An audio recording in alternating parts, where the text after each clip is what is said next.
Alors oui, mon docteur a aussi un cancer et moi j'ai eu un cancer.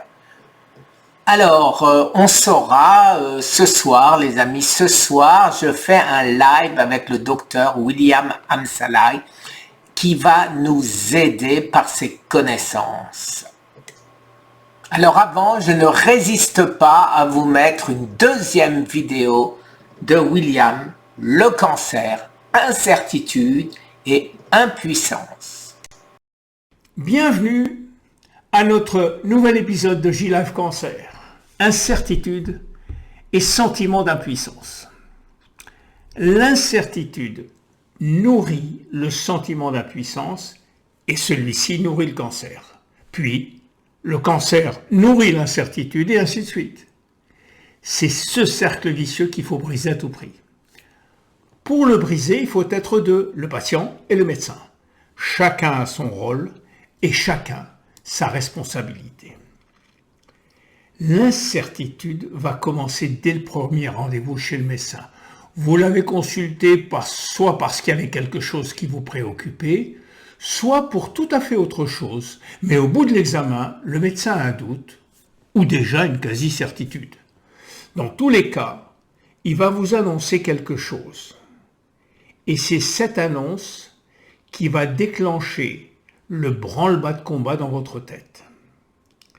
Le médecin va donc vous transmettre son incertitude clinique.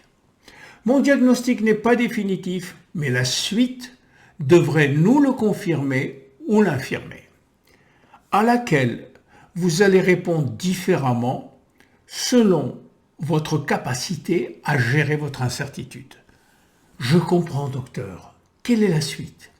Ça, c'est une attitude objective de quelqu'un qui se prépare. Ou alors, oh mon Dieu, qu'est-ce qui m'arrive? Et mon mari? Et mes enfants? Ça, c'est le scénario catastrophe d'une personne qui est probablement intolérante à l'incertitude. Le médecin doit se refuser à faire à ce stade des pronostics sur le diagnostic final, mais il se doit de nourrir l'espoir en permanence. Ce que je peux vous dire, c'est que quoi qu'il arrive, nous ferons tout pour vous tirer d'affaire. À partir de là, c'est une course contre la montre pour confirmer ou non le doute. Radio, scanner, IRM, PET scan, biologie des marqueurs et bien d'autres. Et puis c'est si nécessaire la biopsie qui va, elle, pratiquement lever l'incertitude.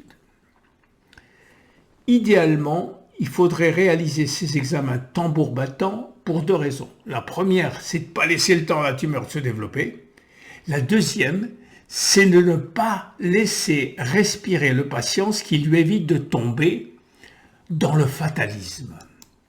Voilà, on a levé la première incertitude, le diagnostic est posé et le médecin va vous expliquer sa stratégie. À ce stade, et statistiquement, vous désirez le plus d'informations possible. Vous voulez connaître vos chances de guérison. Vous voulez être informé des effets secondaires des traitements. Vous êtes entré dans la deuxième incertitude, c'est-à-dire celle du pronostic. Vous allez écouter religieusement votre médecin qui va vous informer de plusieurs façons. Il peut être rassurant, sûr de lui et des progrès de la médecine. Ou alors, il peut avoir des doutes sur l'efficacité de la stratégie et vous communiquer son incertitude. Il peut simplement rester factuel et peser le pour et le contre de chaque élément de cette stratégie. Si la situation est grave, vous allez lui demander « Et j'en ai pour combien de temps, docteur ?» C'est une question très délicate, car on connaît tous ces guérisons spontanées qui sont venues justement contredire le pronostic. Alors il va devoir se réfugier derrière les statistiques qui, rappelons-le, ne sont au mieux qu'une information et non une condamnation. Mais si le médecin évite la question, vous allez pêcher l'information sur Internet. Et ça, c'est pas une bonne idée. Car on trouve tout sur Internet, le meilleur comme le pire. Il va falloir encore que le médecin aille droit au but et tente de répondre du mieux qu'il peut en y ajoutant sa propre expérience. Mais il y a un antidote à cette incertitude, c'est l'espoir. Pour répondre à cette question qui ne fait qu'aggraver l'incertitude, il faut un plan d'action et c'est ce que le médecin va proposer. On va se battre avec mes armes et avec vos armes. Le médecin d'oncologie intégrative vous propose de vous impliquer personnellement, de prendre en main votre santé avec son aide. Et c'est l'action qui redonne l'espoir.